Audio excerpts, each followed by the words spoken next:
Students, Prince sir के इस podcast में आप सभी का स्वागत है।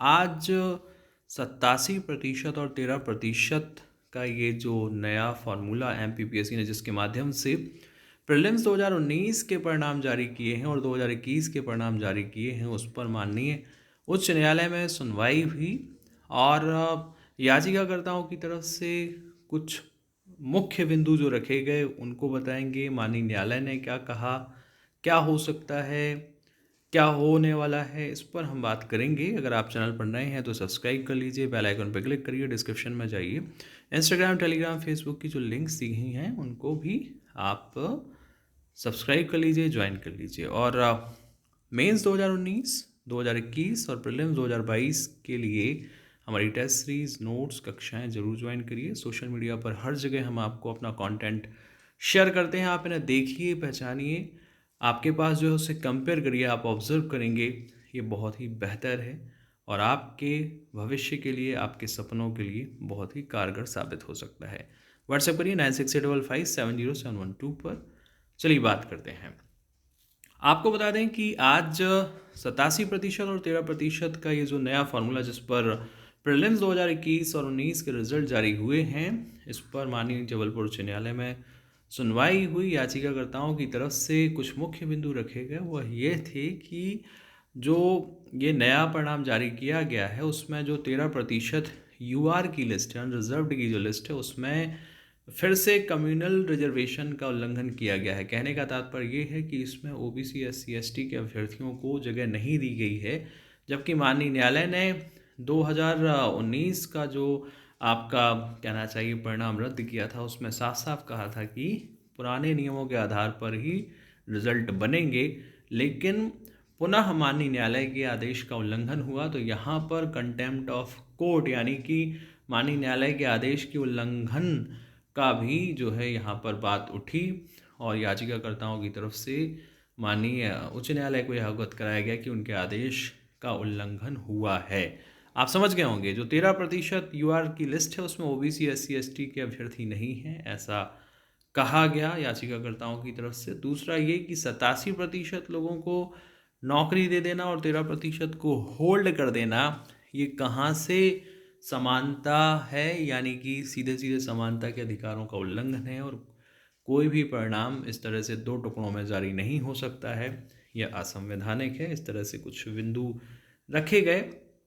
हालांकि बीच में माननीय उच्च न्यायालय ने टिप्पणी भी की कि यह जैसे कि याचिकाकर्ताओं की तरफ से कहा गया, इंदिरा साहनी के जजमेंट को कोट किया गया आरक्षण के लिए, तो माननीय न्यायालय की तरफ से यह भी कहा गया कि इंदिरा साहनी के जजमेंट में ऐसा कहाँ लिखा है कि आपको रिजर्वेशन हर स्टेप में देना पड़ेगा, प्री में, मेंस में, इंटरव्यू में।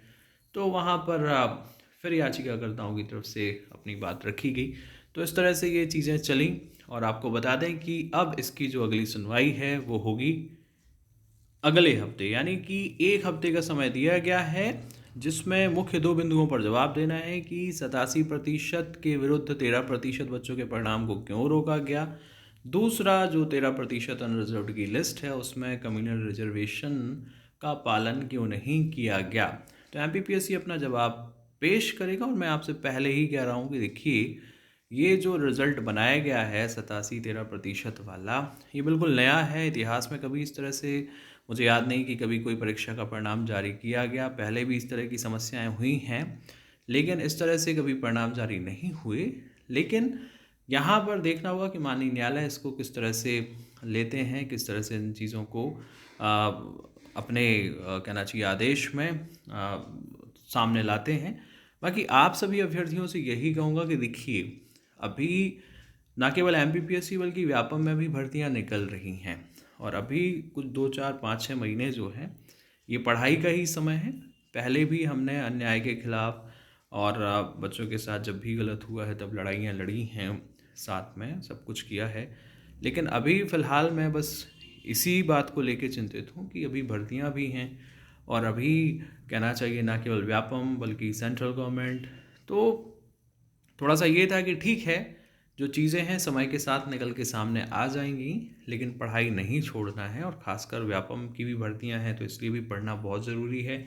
और फिर 19, 21, फिर आपके 20 के इंटरव्यू, फिर आपके कहना चाहिए 22 की परीक्षाएं, फिर असिस्टेंट रजिस्ट्रार, सेट एग्ज़ाम, बहुत सारी परीक्षाएं हैं। हालांकि परेशानियां हैं, दिक्कतें हैं, लेकिन ठीक है, चलती रहेंगी। समय के साथ इनका भी एक ना एक दिन समाधान निकलेगा, लेकिन हमारे लिए ज़रूरी है कि हम मेरिट में आएँ। तो आपको बता दें कि जो भर्तियां हैं उनसे संबंधित एक स्टडी पैकेज हमने लॉन्च कर दिया है।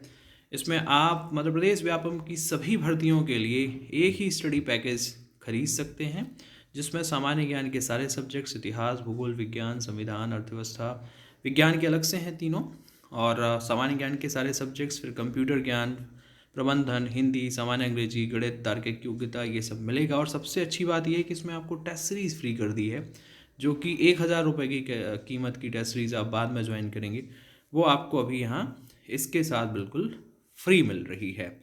ओके स्टूडेंट्स, और हमारे नोट्स भी आप सभी देख ही रहे होंगे।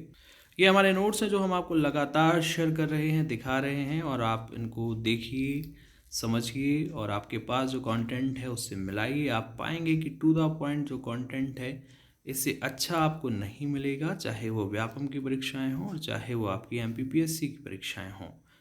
ना केवल हिंदी बल्कि इंग्लिश में भी आपको हमारा कंटेंट मिल जाएगा, और इसमें आपको MPPSC के सभी एग्ज़ाम, चाहे वो असिस्टेंट रजिस्ट्रार हो, चाहे वो मेंस एग्जामिनेशन हो, फॉरेस्ट मेंस हो, या फिर MP सेट एग्ज़ाम हो, या व्यापम की सभी परीक्षाएं हों, सबके लिए सबसे बेहतर कंटेंट आपको हम उपलब्ध करा रहे हैं। सबसे बेहतर टेस्ट सीरीज़ हम आपको उपलब्ध करा रहे हैं, जो कि लगातार हम शेयर कर रहे हैं, आप सभी देखें।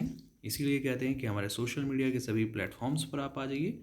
यहाँ पर ना केवल हम current affairs, general knowledge, test series और अपना बहुमूल्य कंटेंट भी आपके साथ शेयर कर रहे हैं। सो आई होप कि आप समझ गए होंगे। इन नोट्स को देखिए और पहचानिए, ऑर्डर करिए। नंबर है हमारा 9685570712। मिलते हैं अगले पॉडकास्ट में। धन्यवाद।